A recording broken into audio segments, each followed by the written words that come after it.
Hey, what's up, guys? Welcome back to Guys at Magic. This is Hunter, Shane, and David again. What's up? Yo. Hola. Back at it again with our multicolored legendary review from Innistrad Midnight Hunt. These are our commander grades. If you guys haven't seen the first part, check the description down below. Go to our channel. Either one you'll find in the first part. Or hey, it's even in the top right corner. So without further ado, let's get right back into it. Starting with Karolus Stalwart Slayer. Karolus is 1, a red, and a white for a 2/3 human knight. It has flying and haste. It also says if a spell would deal damage to you or another permanent you control, prevent that damage. If a spell would deal damage to an opponent or a permanent an opponent controls, it deals that much damage +1 instead.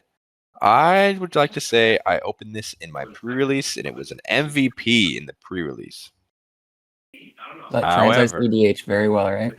However, it does not translate to EDH because there is not a lot of damage / burn spells in EDH, really. So I'm not high on this card for EDH at all. I want to say that you were sucking the other card's dick. That you're like, I'm gonna burn and scry. See that was a strategy. This one is like you're doing more damage though. Isn't that a strategy too? Yeah, dude, your lightning bolt hits for 4. Yeah, dude, and you don't even get hurt. I mean, if another player is playing burn spells, I don't get hurt. That's what I mean, yeah. Or if Well, you target yourself. I think that settles it. Just like based off of that, how many times have you actually played a burn spell in EDH? Because I think personally, as the red player here, I think my total is 0. Yeah, exactly. Wait, no. I've done a couple burns, dude. Well, they're not burns, but like the card where you have to pay life and then you deal damage with the amount of life you deal yourself. I've done that a couple times. All right, I know which one you're talking about. Either way, is this viable in EDH? That's the question, David. Yeah, dude. No. It's 3 mana for a 2/3 with flying and haste and 2 abilities that are essentially flavor text. You're not burning your opponents. Your opponents, realistically speaking, are not playing burn up against you. If you happen to be paired up against that poor mono red player, where like their only removal are like blasphemous acts and Hour of Devastation or whatever the red one was. I think it was Hour of Devastation. Like, sure, you got him. Good job. You win. But like, that's not happening. Yeah, and that's why I'm giving this a D, David. Yeah, I'm gonna give it a D too, dude. I don't know. Amazing card for standard and limited, like you said. Maybe not standard, but not EDH.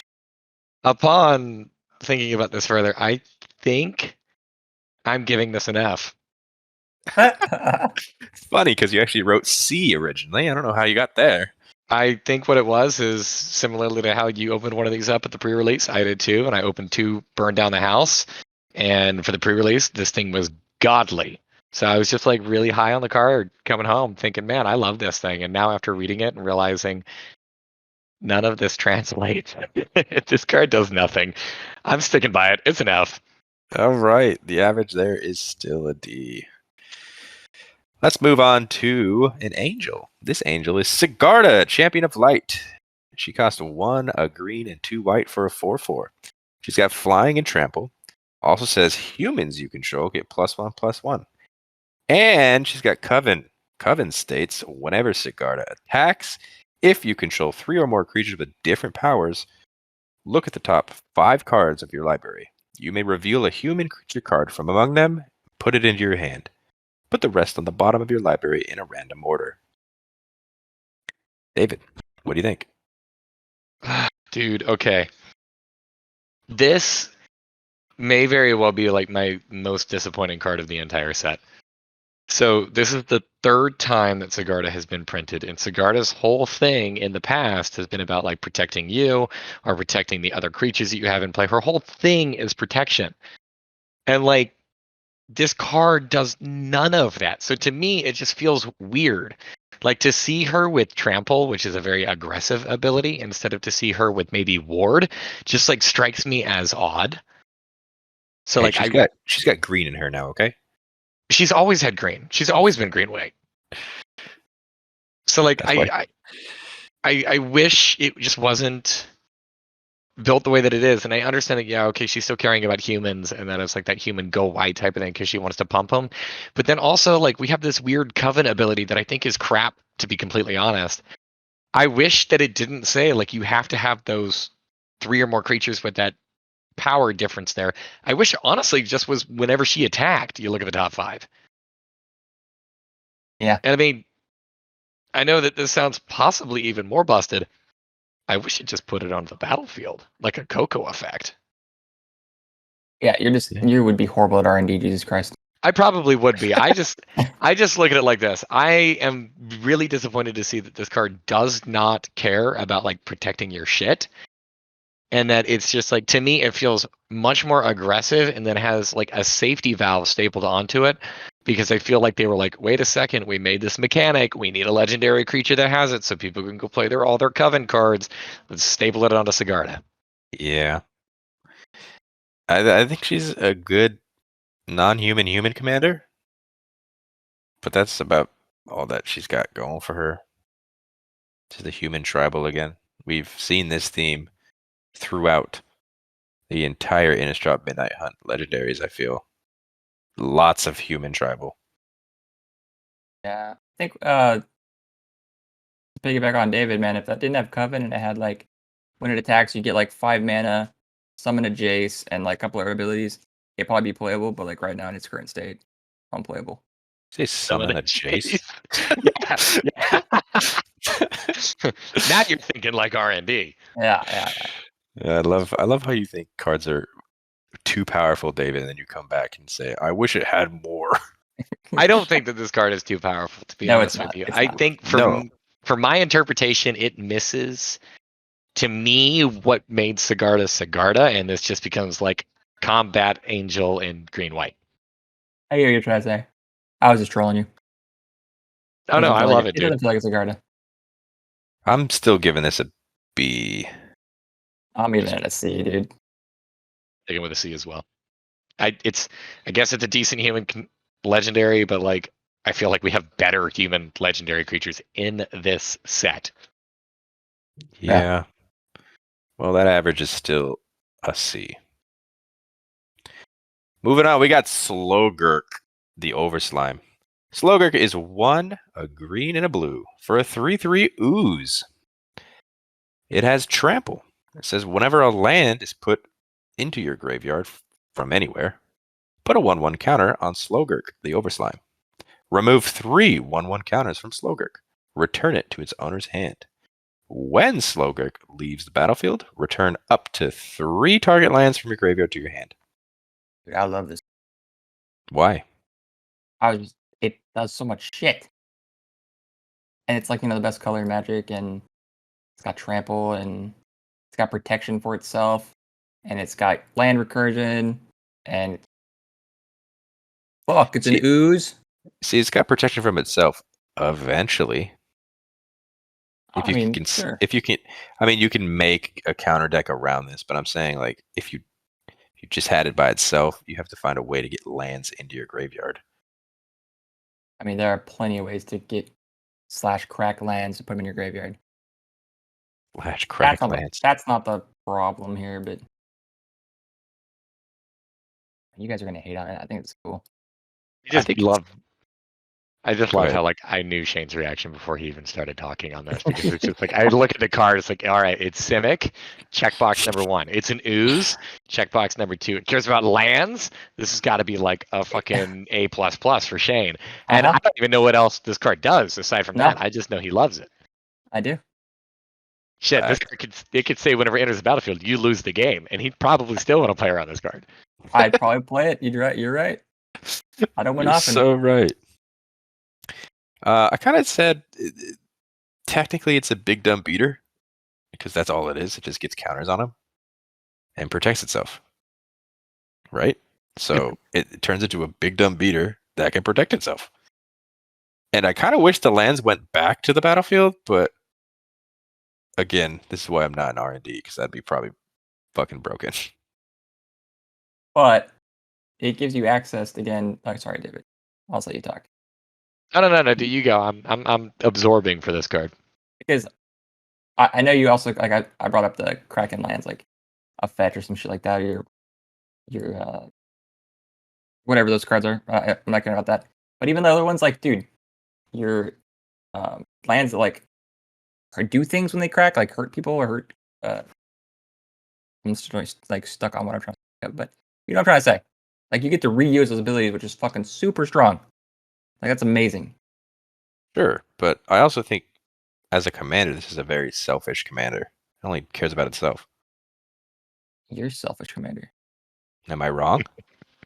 No, it cares about you, the player. It lets you Does get your it? lands back. Yeah, But It those wants, lands. it wants the lands in the graveyard in the first place. right. Rinse, lather, repeat. Got it.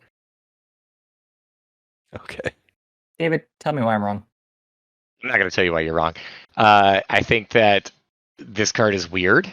You can make it really big. You can make it really small.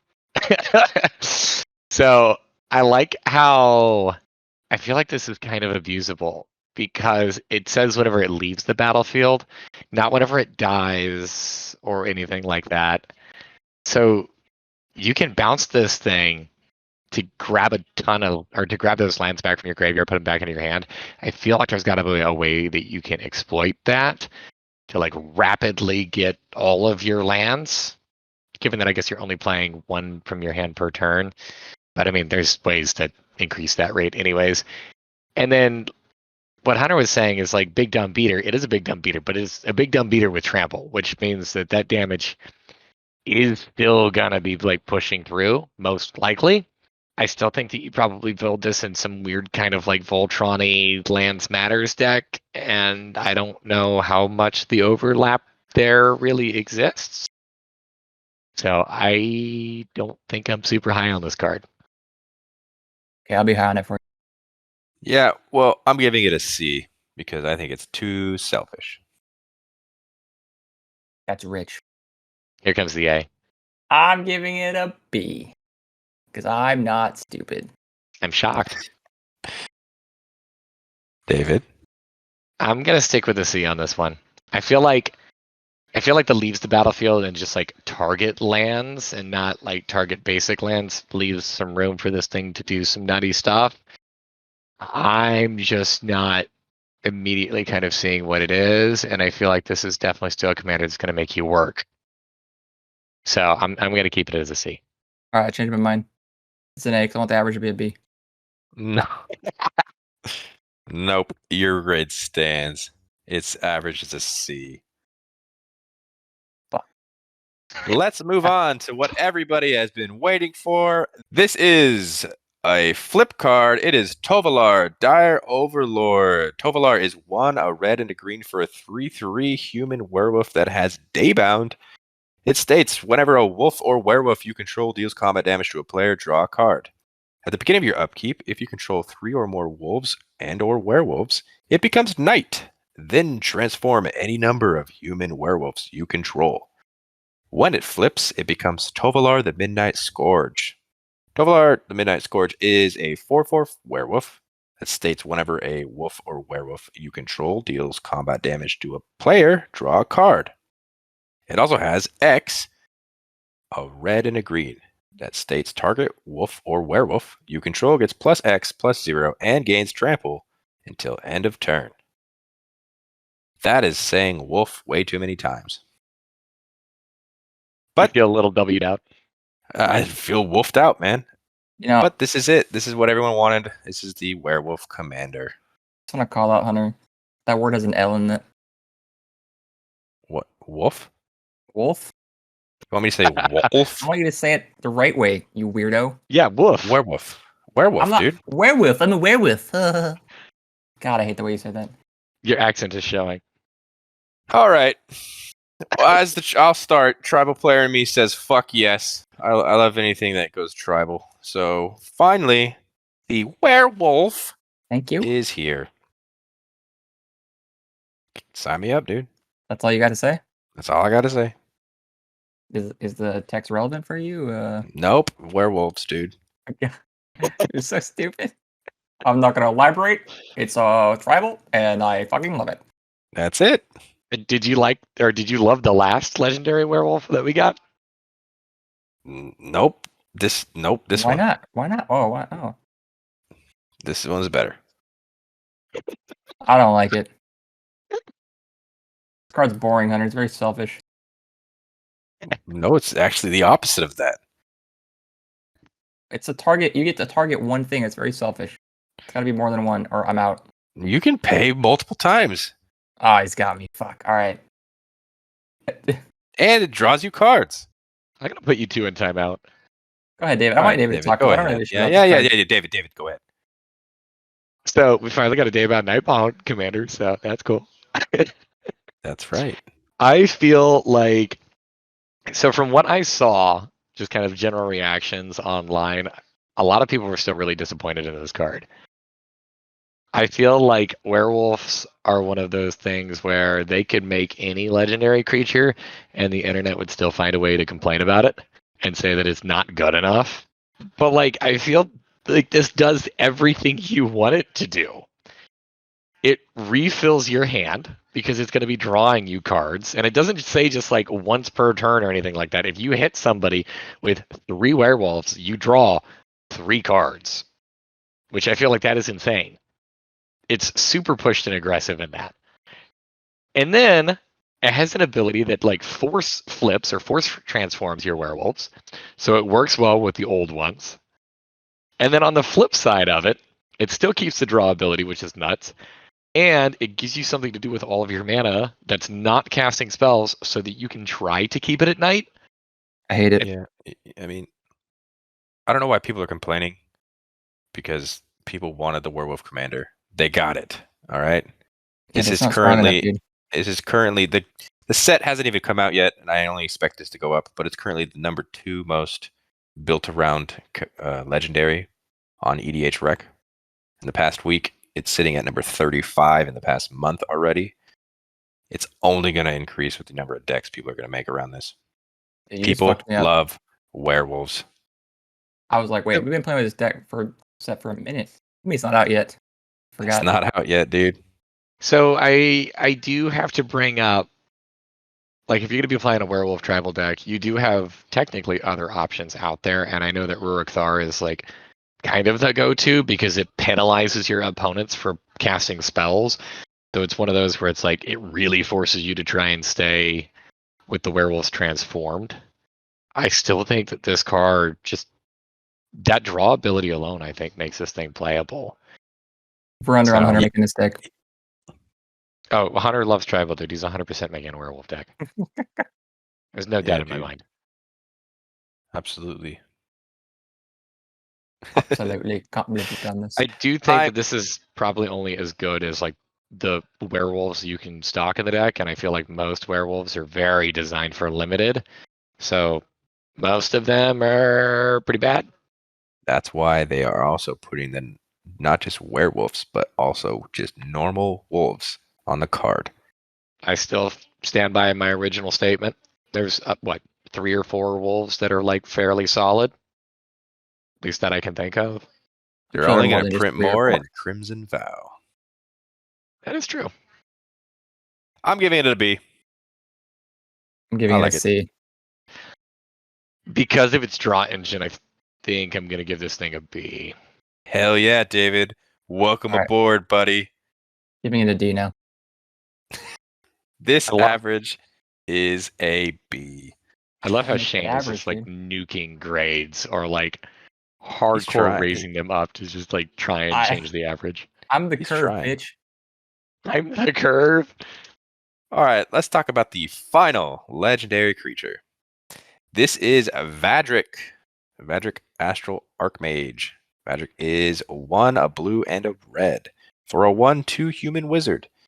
It states if it's neither day nor night, it becomes day as he enters the battlefield. It also states instant sorcery spells you cast cost X less to cast, where X is Vadrik's power. Whenever day becomes night or night becomes day, put a 1/1 counter on Vadrik. Yeah. David, go ahead. I think this guy is insane, to be completely honest with you. So you play this in a Spellslinger deck where you care about a bunch of instants and sorceries. You can go ahead and drop this. And since you do have all of those instants, you can just pass your turn because you're going to be playing on your opponents, which flips it from day to night. And then you're going to start putting those counters on this, which is going to further reduce your instant and sorcery count. You don't care if you have to flip it between day and night because he gets bigger on that too. So if you want to cast 2 or more instants on your turn or 2 or more sorceries on your turn, you can. And it's just going to continuously make your things cheaper and cheaper and cheaper. Whoa. I think he's super abusable. I I want to be don't honest. like. Go ahead, Hunter, Shane. I was gonna say one thing. I don't like that his name is so close to like something about Vag. It's really hard to like Vadrik. Vadrik. I keep wanting to say that on accident, dude. Vag. No, like Vadrik. You're saying Vadrik, right? Sounds like you're already saying it. Vadrik, dude. I don't know. Good to make your point, dude. Sorry. I was wondering why I wrote this would be broken if green. I can't remember why I wrote that. Why you don't write things? Let me help you. Oh. But I think it would be fun to try and get shit going day and night. Crazy. I think it's cool that this person cares about day and night and is not a werewolf. That's really cool. He's a Making- wizard, Harry. Yeah, I know. I'm just saying it makes that new mechanic, air quotes, not only like, oh, the day and night is only about werewolves. Guy breaks the box. Yeah, you That's could literally cool. not have anything transform day bound, Yeah. night bound, and just have this guy. Exactly. So my grade, I'm giving it a C. I'm not. It's cool. I don't know. I don't want to Not give for it a me. high grade. What are you gonna give it? I don't know. I kind of want to like. I love playing blue. I mean, I don't play as much as it, but this I know it's a good color combination. Probably like a B. I feel like Dave's gonna give it an A. No, it has a little bit of build around me. However, I mean, the upside on this thing is like, I'm overloading a Cyclonic Rift for Yeah. like 1 mana. There's That's not much more I want to do in a game of Magic. You know, I think I wrote this would be broken if green based on ramp. I think ramp spells would be insane. I mean, there's technically those exact same kinds of things. If you're talking about like the wild growth type effects. Yeah, cultivate wild growth, things like that. This commander I'm sorry. reminds me. Oh, Not wild growth. I'm sorry. I didn't mean to say wild growth. Also, I didn't mean to say cultivate on that one either. I'm not trying to go land ramp with this. I'm thinking of those cards that, and this is really bothering me that I can't think of the name of the one that I'm trying to come up with here. But like the whole like give it +3/+3 until end of turn or something like that. Because red does have those style of effects as well. Oh, I was talking about land ramp, dude. like rampant growth or something. No, I don't know. I know you're talking about that. Rampant growth is also land ramp. Damn it! Yeah, I'm still giving this a C. Let's say this guy's ability kind of reminds me of the deck that David has. What's the commander you have, David? You know, he has this- Mizzix or no, No, I never remember the name of it. It's a little, is it Goblin? Mizzix of the is Magnus or something like that. it kind of has a similar thing, right? Like every time you cast a spell, you get like a Yeah, counter she or builds up whatever. those experience counters, and your Yeah. instants and sorceries become cheaper based on that. And So like it's kinda that deck, whenever it goes nuts, it goes nuts. And Yeah, I feel it's like nuts.